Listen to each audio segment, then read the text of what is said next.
یہ وہی امام شرف الدین ہیں جو اس وقت اسلامی دنیا کے سب سے بڑے عالم اور انتہائی زاہد اور عابد انسان تھے۔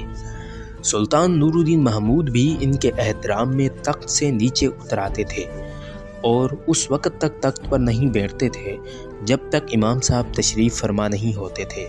جب صلاح الدین ایوبی نے خلیفہ عاضد کے اقتدار کا خاتمہ کر کے عباسی خلیفہ مستعصی بامر اللہ کا خطبہ پڑھوایا تو سلطان نور الدین محمود زنگی نے امام شرف الدین سے بڑے عاجزانہ لہجے میں درخواست کی تھی کہ وہ مصر کا منصب قضا قبول کریں اور اس علاقے کو بد عقیدہ لوگوں سے صاف کر دیں۔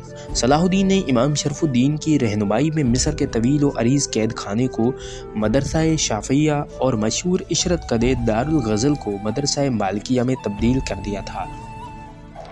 ابھی سلطان عادل کا کفن بھی میلا نہیں ہوا ہے کہ ملت اسلامیہ کی بنیادوں میں گہرے شگاف پڑنے شروع ہو گئے ہیں۔ صلاح الدین ایوبی امام شرف الدین کے سامنے دست بستہ بیٹھا تھا اور اس کی آنکھوں سے آنسو جاری تھے۔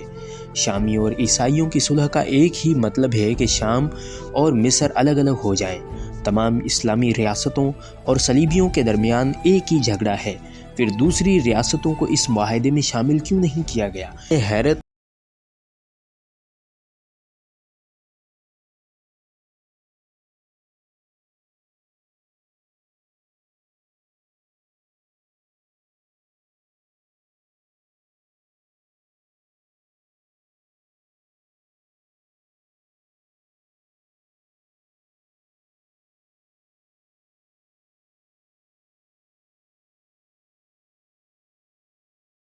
آ گئے۔ جب ملت مفاد پر انسانی نفس کی طلب حاوی ہو جائے تو پھر وہ بصارت اور سماعت دونوں سے محروم ہو جاتا ہے۔ ایسے بد نصیبوں پر تحریر و تقریر کوئی اثر نہیں کرتی، ان کا علاج بس شمشیر ہی کر سکتی ہے، اور میرے بوڑھے ہاتھ تو صحیح طور پر قلم بھی نہیں پکڑ سکتے۔ یہ کہتے کہتے امام شرف الدین کی اشک باری میں اور اضافہ ہو گیا تھا۔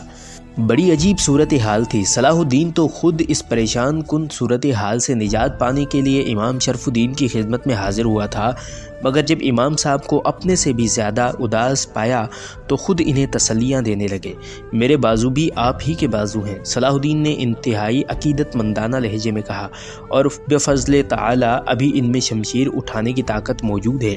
اللہ تعالی ان بازوؤں کو توانا رکھے۔ امام شرف الدین نے دعا دیتے ہوئے کہا، سلطان عادل نور الدین محمود زنگی بھی تمہیں اپنا دست و بازو سمجھتے تھے، اس لیے ساری ذمہ داری بھی تم ہی پر عائد ہوتی ہے۔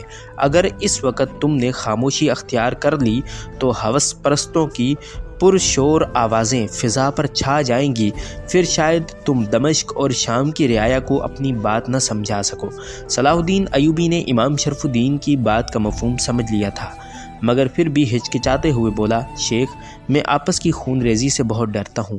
خون فاسد تو جسم سے نکلنا ہی پڑے گا، ورنہ ایک دن سارا بدن سڑ جائے گا۔ امام شرف الدین نے اداس لہجے میں کہا، پہلے فہم و فراست اور تدبر سے کام لے کر انہیں سمجھاؤ اور اتمام حجت کر ڈالو۔ اگر کوئی منطقی دلیل کام نہ آئے تو پھر شمشیر کی زبان سے بات کرو، میری دعا تمہارے ساتھ ہے۔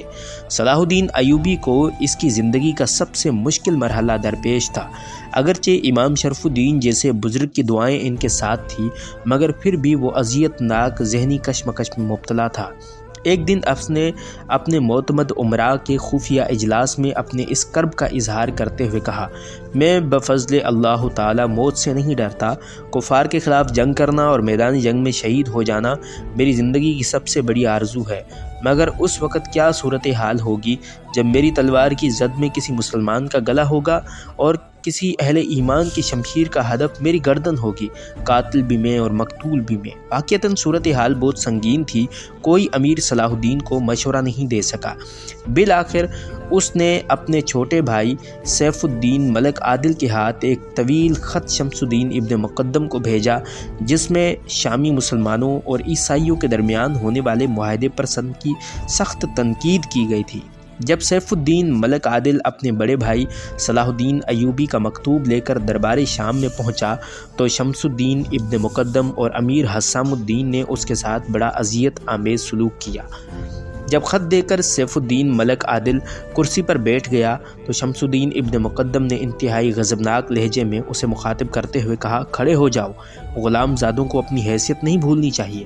سیف الدین ملک عادل بھی ایک شجاع باپ کا بیٹا تھا، فوراً ہی کھڑا ہو گیا اور بآواز بلند کہنے لگا، میں غلام زادہ ہوں یا آقا زادہ؟